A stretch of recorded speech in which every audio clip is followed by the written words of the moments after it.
안녕하세요. 도우너 김실장입니다. 이번 영상은 전에 올리던 반셀프 인테리어 팁 5번째 몰딩 도어 그 다음 편으로요. 가구 편으로 이제 목공사에 대해서는 마무리 지을 거예요. 제가 지금 영상을 1년에 한 개 정도씩 그렇게 한 4년 동안 4개밖에 못 올렸더라고요. 그런데도 전에 올렸던 반셀프 인테리어 팁, 전기나 아니면 목공, 가벽 치는 부분, 철거 이런 부분에 대해서 조회수가 상당히 많이 나왔어요. 그 부분에 대해서는 정말 진심으로 감사드리고요. 제가 2년 만에 지금 반셀프 팁을 다시 올리는 거더라고요. 그렇게 오랫동안 미뤄왔던 만큼 제가 여러분들이 이해하기 쉽도록 최대한 정리를 잘 해서 설명을 드릴 테니까요. 한번 이 영상을 보시고 반셀프를 가구를 짜실 때 그때 많은 도움이 되셨으면 좋겠습니다. 반셀프로 목공사를 하실 때 많은 분들이 이 가구 때문에 좀 어려움을 겪으시는 것 같아요. 그리고 목수분들을 평가할 때도 이분의 가구 짜는 능력을 보고 나서 이분이 기술력이 좋으신 분인지 낮으신 분인지 이렇게 좀 평가하는 기준이 되기도 하고요. 그런데 개인적으로 저는 이 가구 설계하는 게 재밌기도 하고 쉽더라고요. 그래서 이 가구 편에 대해서는 제가 조금 더 자신 있게 여러분들의 설명을 드릴 수 있을 것 같아요.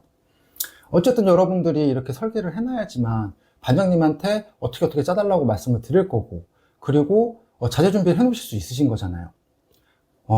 제가 여러분들한테 자신있게 말씀드릴 수 있는 건요, 만약에 이 영상을 보시고 이해를 하신다면은 아마 목공품 최소한 반품은 좀 버시게 되실 거예요.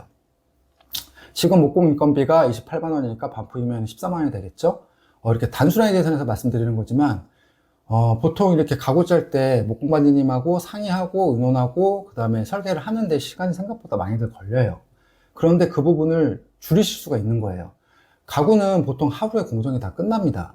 그런데 여러분들이 이것 때문에 시간 잡아먹어서 하루 넘어가면은 목공반장님 인건비 28만 원에 장비대 12만 원까지 해서 40만 원이 추가로 들어가게 되시는 거예요.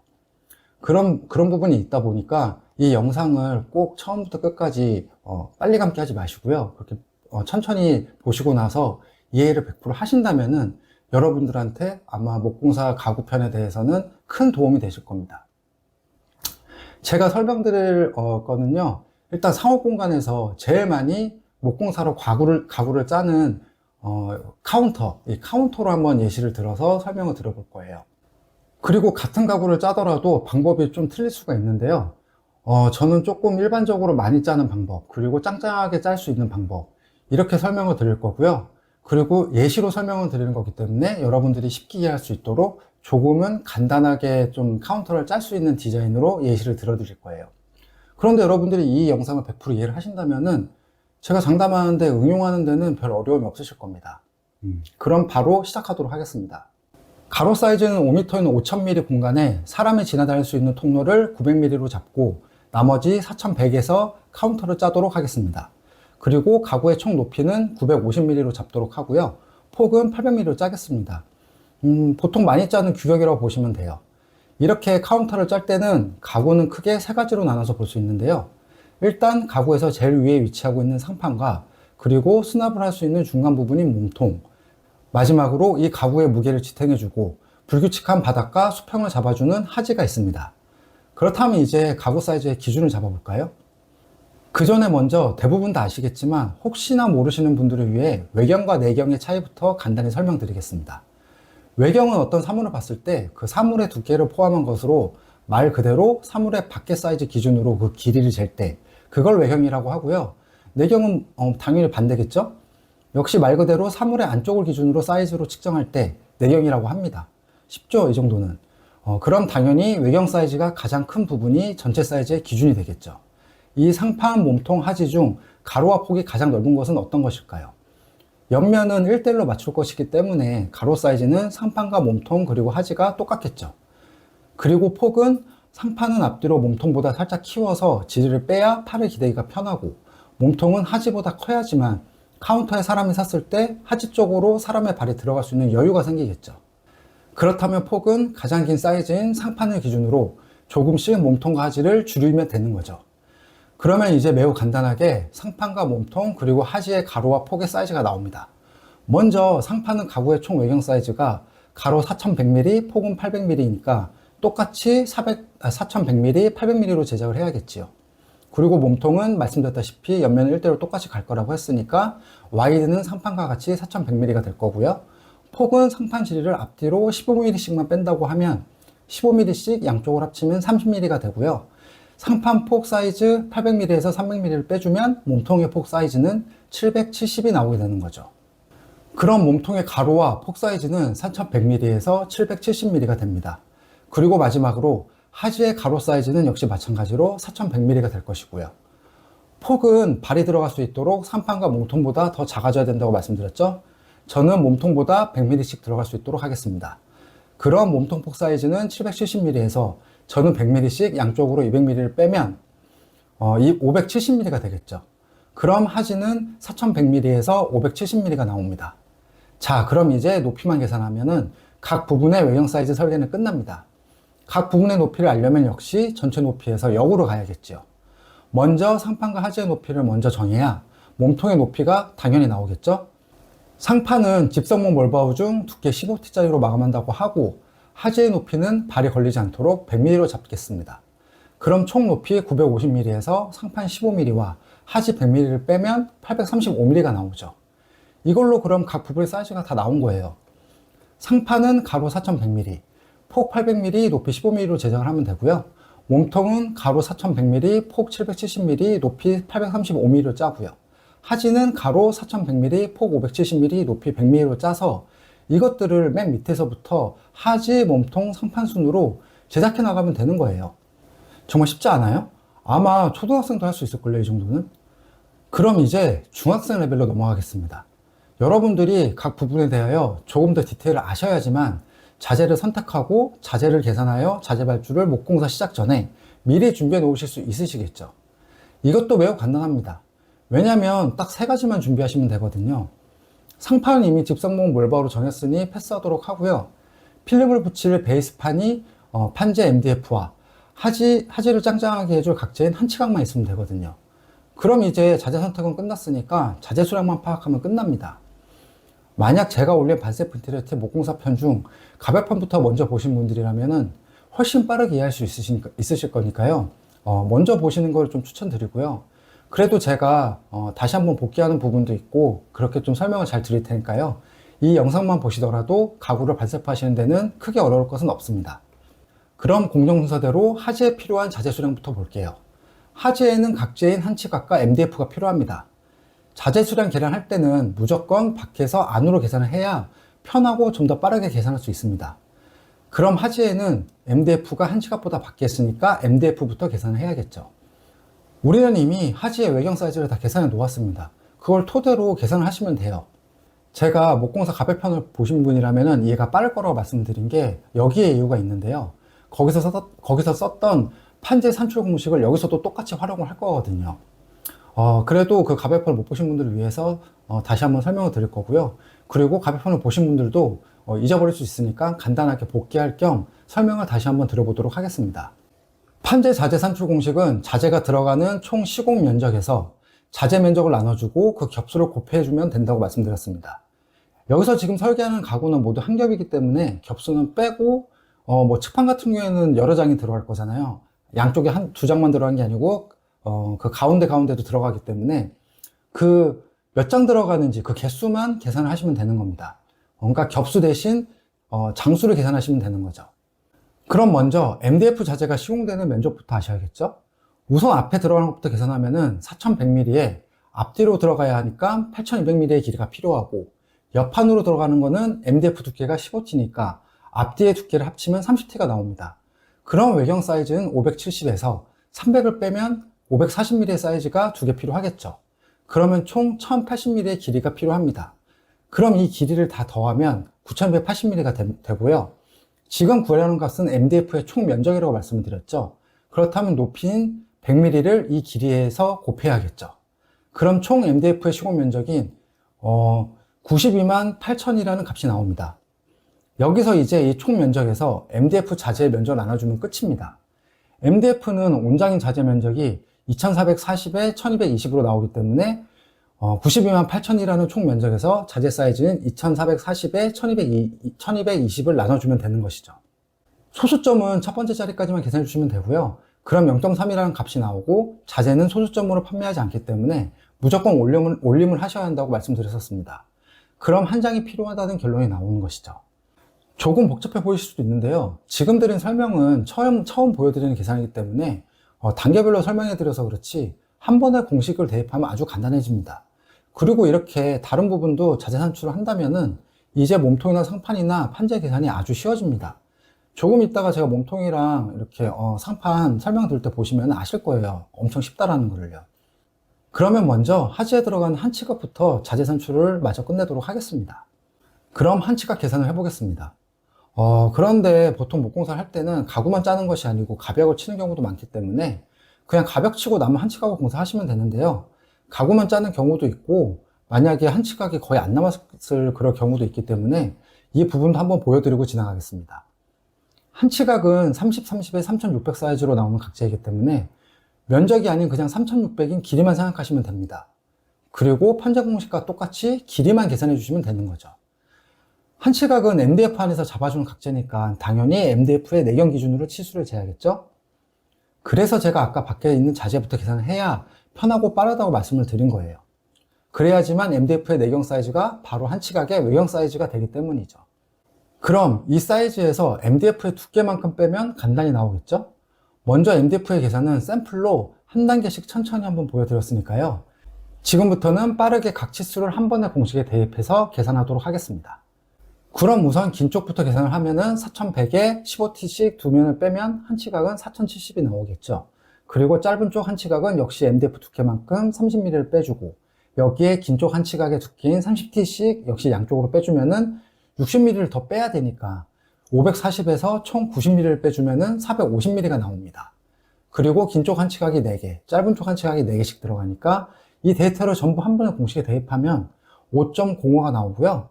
역시 자재는 소유점으로 판매를 안 하니까 6개의 한 치각이 필요한 것이죠.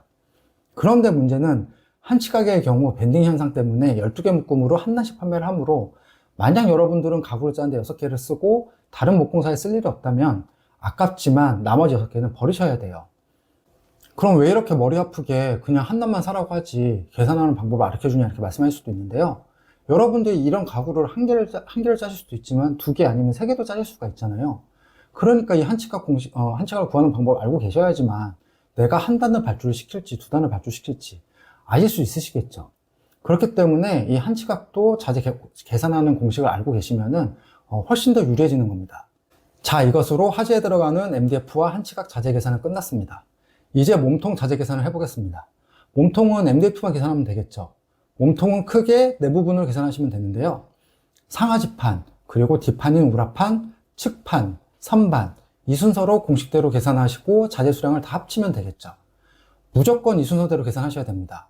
가끔 측판이나 우라판부터 계산하고 상하지판을 계산하시는 분들이 계신데 이 측판이 상판의 무게를 버티는 건데 측판부터 계산하고 이 사이에 상판이 들어가면 그 하중을 측판이 아닌 타카핀과 목공본드가 하중을 견디는 구조가 됩니다. 이건 무조건 하자 공사예요. 그러니까 상판부터 계산하셔야 된다는 거 꼭 기억하시기 바랍니다. 자, 샘플로 제가 천천히 계산하는 걸 보여드렸으니까 이제 공식에 대입해서 빠르게 계산을 해볼게요. 언뜻 보기에는 복잡해 보일 수 있지만 해보시면 매우 쉬워요. 하지랑 다를 게 없거든요. 어찌 보면 하지보다도 더 간단합니다. 일단 저희는 몸통의 외경 사이즈를 처음에 계산을 해놔서 알고 있습니다. 그러면 상하지판부터 계산하겠습니다. 4100 곱하기 770에 상하지 2장이니까 곱하기 1을 하시고 자재 사이즈를 나눠주면은 2.12라는 계산이 나오고 역시 올림을 하면은 3장이 필요하다는 결론이 나옵니다. 우라판의 가로 사이즈는 4100으로 똑같지만 높이는 상하지판의 두께만큼 빼줘야 하므로 805가 되고요. 그럼 우라판 사이즈는 4100 곱하기 805를 하고 한 장이니까 곱하기 1 그리고 자재 사이즈를 나눠주면은 1.1이 나오고 올림을 하면은 2장이라는 결론이 나옵니다. 하지 한번 하고 나니까 나머지는 쉽죠? 자, 다음은 측판입니다. 측판은 가로에서 우라판 두께와 세로에서 상하지판 두께를 다 빼줘야겠죠? 그러면 755에 805로 곱하고 지금 들어가는 측판은 총 8개니까 8을 곱해주고 자재 사이즈를 나눠주면 1.6개라는 계산이 나오고요. 역시 올림을 하면 2장이 되겠습니다. 여기서 측판 개수를 정하는 방법부터 잠깐 알려드리겠습니다. 가구를 짤 때 측판의 개수를 설정하는 포인트는 그냥 하나만 기억하시면 돼요. 측판의 폭이 600 이하가 되게 짜야 됩니다. 이게 넘어가면은 짧은 시간에 상판이 밴딩이 생기기 때문이죠. 그렇다면은 총 가구 와이드에서 600으로 나눠주면은 가구에 들어가는 칸수가 나오는 것이죠. 저희는 지금 와이드가 4100이니까 600으로 나눠주면은 6.83이 나오는데요. 600이어야 되므로 당연히 올림을 해서 7칸으로 기준을 잡아주시면 되는 것이죠. 물론 필요에 따라 칸을 더 늘려주셔도 되고요. 칸을 줄여서 측판 폭이 600 이상만 안 나오시면 되는 겁니다. 그럼 이제 칸수가 나왔으니까 측판은 쉽게 계산이 되겠죠? 7칸이니까 측판 하나만 더해서 총 8개의 측판이 됩니다. 이것도 공식으로 알아두시면 유용하게 쓸 수 있어요. 만약 이 600 이상으로 짜거나 무거운 물건이 올려진다면 금속인 각파이프로 보강을 해줘야만 밴딩 없이 오래 쓰일 수 있습니다. 이 점 참고하셔서 측판을 설계하시면 되고요. 그럼 이제 남은 거는 선반인데요. 세로 사이즈는 측판과 똑같이 오라판 두께를 뺀 755가 될 것이고요. 가로 사이즈는 위에서 계산한 각 칸의 내경 사이즈만 계산하면 쉽게 나오겠죠. 총 4100 사이즈에서 측판 8개 곱하기 측판 두께인 15를 곱한 것을 빼고 여기에 칸수인 7을 나눠주면 각 칸의 내경이 나오겠죠.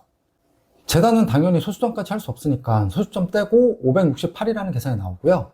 그럼 한 칸을 놔두고 568mm의 내경이 나오는 측판이 들어가고 나머지 하나는 아까 뗀 소수점도 계산에 넣어야 되니까 4100에서 각 측판의 두께와 6개의 각 칸의 내경인 568을 빼주면 나머지 한 칸도 계산이 나오겠죠. 그럼 나머지 한 칸의 내경은 572가 나옵니다. 이제 각 선반의 개수만 곱해서 더해주면 되겠죠. 가로 사이즈가 568인 선반은 총 9개가 들어가니 755 곱하기 568 곱하기 9개 9를 곱하시면 되겠고요. 가로 사이즈가 570인 선반은 1개니까 755 곱하기 572 곱하기 1을 해주시고 이 두 개를 합친 시공 면적에 자재 사이즈를 나눠주면 1.44가 나오고 2장이 나옵니다. 단 선반에 쓰이는 MDF는 15T가 아닌 18T를 추천드려요. 왜냐면 선반은 제가 처음에 말씀드렸다시피 측판이 아닌 다보피스가 하중을 견디는 구조이기 때문에 좀 더 두껍고 튼튼한 18T를 쓰는 것이 좋습니다. 그럼 이 네 가지를 다 합치면 MDF 15T는 7장, 18T는 2장이 들어가는 것이죠. 이렇게 가구의 몸통 자재 수량을 계산하시면 되겠습니다. 그럼 이제 남은 것은 상판인데요. 이건 뭐 이제 여러분들한테는 너무나 쉬운 거겠죠.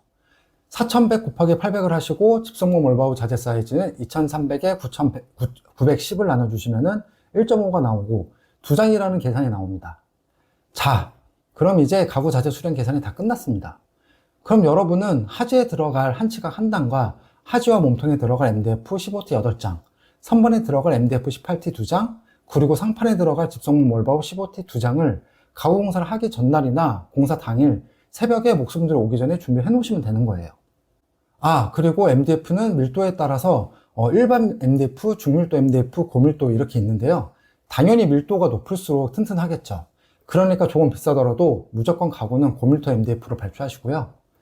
이제 남은 거는 부자재밖에 없는데요. 이 부자재는 여러분들이 신경을 쓰실 필요가 없어요. 왜냐면은 목공 반장님께서 장비를 옮기고 세팅하는 동안에 물어보시고 나서 그 다음에 필요한 것들 철무장 가서 사오시면 되거든요. 그렇게 급할 것도 없습니다. 이렇게 장비 옮기는 것 뿐만이 아니고 어차피 가구 짜는 거는 재단부터 시작을 하시거든요. 그러니까 시간 여유롭게 잡으시고 널널하게 다녀오시면 되는 거예요. 그런데도 여러분들이 만약에 나는 이 부자재까지 완벽하게 준비해놓고 싶다, 이런 분들을 위해서 간단하게 설명을 한번 드려볼게요. 일단 탑카피는 각재를 고정할 DT64 한 갑, 하지를 바닥에 고정할 ST64 한 갑, 가구를 조립할 때 쓰는 F3C 한 갑, 이렇게만 준비해 놓으시면 되고요. 그리고 가구를 고정하는 목공 본드는 5개, 마지막으로 선반을 얹힐 다보피스 한 봉, 이렇게만 준비를 해 놓으시면 되는 겁니다. 이렇게 부자재까지 계산을 하셔가지고 가구 자재 세팅을 해 놓으시면요, 목자재 같은 경우에 거의 딱 떨어지거나 아니면은 소수점이 조금 많이 남았을 경우에 그럴 경우에 한 장, 많아야 2장, 이렇게 한두 장 정도 남으실 거예요. 물론 이런 식으로 자투리까지 계산해서 더 정확하게 한 장도 남지 않도록 할 수는 있어요. 그러나 저는 이렇게 발주하는 거는 추천드리지 않아요. 제가 목공사 가별편에서 말씀드린 부분인데요. 인테리어 업체는 이런 남은 자재를 다른 현장에서 재활용이 가능하지만 여러분들은 그럴 수가 없어요. 이런 남는 자재는 모두 폐기물이 되기 때문에 폐기물 비용이 증가하므로 목공사 시작 전에 한 번, 그리고 목공사 마지막 날에 한 번, 이렇게 따로 발주를 하셔가지고 최대한 자재 로스를 줄이라고 말씀드렸는데요. 가구는 반대입니다. 제가 처음에 말씀드렸다시피 가구는 여러분들이 이렇게 완벽하게 설계까지 끝내 놓으시면은 하루면 보통 다 끝나요. 그렇기 때문에 추가 발주하기가 불가능한 것은 아니지만 시간에 매우 쫓기게 됩니다. 여러분들이 만약에 이 정도 가구 공사하는데 하루가 넘어간다. 그러면은 40만 원을 처음에 말씀드린 것처럼 목공반장님 인건비와 장비대로 40만 원을 손해보게 되시는 거예요. 차라리 자재 한두 장 버리는 게 훨씬 이득이 크다라는 걸 말씀을 드리는 거예요. 그렇기 때문에 제가 공식에서도 소수점 같은 경우에 다 반올림이 아니고 올림을 해서 이런 부분까지 감안해서 계산하는 방법을 알려드린 거고요. 또한 인테리어는 사람이 하는 거다 보니까 재단을 하다가 실수가 나실 수도 있어요. 그런 부분도 생각을 하셔서 한두 장 정도 여유 있는 게 맞고요. 그리고 또 추가적으로 만약에 한두 장을 발주한다고 하면은 여러분들이 철물 같은 경우 부자재 있잖아요. 이런 거는 그냥 빨리 철물점 가서 승용차로 가서 사가지고 오시면 되는데 이런 목자재는 사이즈가 48 사이즈이기 때문에 여러분들이 가져오실 수가 없어요. 그래서 이렇게 목자재 가게에서 보내주는 운반비 그것까지도 다 포함이 되기 때문에 차라리 여러분들이 한두 장 여유 있게 시키시는 게 훨씬 더 이득이라는 거, 이거를 좀 생각을 하시고 나서 가구 발주를 하셔야지만 더 큰 손해를 막을 수 있다는 걸 말씀드리고 싶습니다. 자, 여러분들은 이제 가구 설계를 하실 수 있게 되신 겁니다. 반장님하고 운영 다니고 시간 낭비할 필요도 없게 된 거고요. 그리고 거기다가 재단 사이즈까지 여러분들 알고 계시잖아요. 그걸 알려드리면은 반장님이 재단 사이즈 계산하느라고 또 시간 낭비할 필요가 없게 되는 거예요. 그러면 여러분들이 최소한 14만 원에서 40만 원을 버시게 되는 거고요. 가격적으로 조금 더 비교를 해드리자면은 이 정도 가구라면은 디테일에 따라서 한 분 아니면은 두 분이서 오시게 될 텐데요. 만약에 두 분이서 오시게 된다고 하면은 이 정도면은 자재비까지 포함해서 넉넉히 한 150만 원 정도 잡으시면 될 거예요. 근데 이게 넘어갔을 때 200만 원 가까이 되게 되는 겁니다. 이런 부분도 여러분들이 미리 다 예방을 해 놓은 거예요. 만약에 이렇게까지 준비를 철저히 해 놓으시면은 목공반장님이 오셔가지고 뭐 하시는 분인데 이렇게 준비를 해 놓으셨어요? 라고 아마 물어보실 거예요, 거꾸로. 그럴 때 여러분들이 유튜브에서 도우너 김실장이라는 채널이 있는데 그놈이 이렇게 얘기를 해주더라. 별거 아니던데요? 이렇게 채널 홍보만 한번 해주시면은 감사하겠습니다. 응용도 생각보다 되게 간단해요. 이쪽에 문짝을 달고 싶으시면은 문짝 자재 역시 알려드린 대로 똑같이 자재 계산하시면 되고요. 부자재는 말씀드린 것처럼 반장님한테 여쭤보거나 문짝은 경첩이 2개씩 들어가니까 문짝 개수에 맞춰서 곱하기 2하여 경첩을 준비하시면 되고요. 경첩을 고정할 외날 접시머리 피스 12mm 한 봉 준비하시면 끝나는 거예요. 이쪽에 이렇게 서랍장이 들어간다면 서랍장도 똑같이 목자재 준비하시고 부자재는 서랍장 길이에 따라 슬라이딩 레일도 서랍장 하나당 한 조씩, 그리고 역시 슬라이딩 레일을 고정할 피스를 준비하시면 되고요. 손잡이가 필요하시다면 역시 손잡이도 필요한 개수만큼 철물점에서 사시면 되고요. 만약 손잡이가 없다면 경우에 따라 목차넬이 들어갈 경우가 있는데요. 이런 부분은 나무 짜투리로 간단하게 가능하기 때문에 여러분들은 신경 안 쓰셔도 됩니다. 서랍장이나 문짝에 들어간다는 거를 반장님이 아시면 알아서 해주실 거예요. 또 무슨 여기에 어떤 집기가 들어간다 하면 집기서에 맞춰서 내경 사이즈를 조절하시면 되겠죠. 응용이라고 할 것도 없습니다. 제가 알려드린 방법만 이해하셨다면 이 정도야 껌이죠. 붙박이장도 똑같이 설계하시면 돼요. 이것으로 반셀프티 목공사 편은 다 마무리를 하도록 하겠고요. 제가 가벽 알려드렸고 그 다음에 도어, 몰딩, 그 다음에 가구까지, 이번 영상에 가구까지 다 알려드렸으니까요. 아마 목공사를 진행하시는데 크게 어려움은 없으실 거예요. 그런데 어떤 다른 부분에 대해서 좀 궁금한 점이 있으시다면은 댓글에 남겨주시면 제가 영상 길이가 콘텐츠가 제작될 만큼 된다. 그러면은 번외편으로, 목공사 번외편으로 콘텐츠를 한번 만들어 보도록 하고요. 짧게 답변을 드릴 수 있으면은 제가 댓글을 통해서 답변을 드리도록 하겠습니다. 다음 편은 이제 수도 설비를 진행을 할 건데요. 이 수도 설비 같은 경우가 매우 간단해 보이는 공정이기도 한데 이게 하자가 나면은 엄청난 비용 손실이 발생을 해요. 그래서 간단하지만 제일 무서운 공정이기도 하거든요. 그렇기 때문에 여러분들은 무조건 직영이 아니고 외주로 공사를 하셔야 돼요. 이 수도 설비 같은 경우에는. 그렇다고 하더라도 여러분들이 사전 준비를 하셔야 되고 그 다음에 사전 준비뿐만이 아니고 공정이 진행될 때도 여러분들이 체크를 하셔야 돼요. 제가 항상 계속 말씀드리잖아요. 반세프 인테리어는 여러분들이 책임자고 감자기 때문에 어떤 부분에 대해서 하자가 났을 때는 여러분들 잘못인 거예요. 외주업체를 탓하고 그럴 필요가 없는 겁니다. 그래서 그런 부분까지 제가 상세히 알려드리도록 하겠습니다. 그러면은 이 긴 영상 끝까지 시청해주신 시청자 여러분, 구독자 여러분 진심으로 감사드리고요. 그리고 이 영상이 도움이 되셨다면 좋아요와 구독도 부탁드리겠습니다. 감사합니다. 도우너 김실장이었습니다.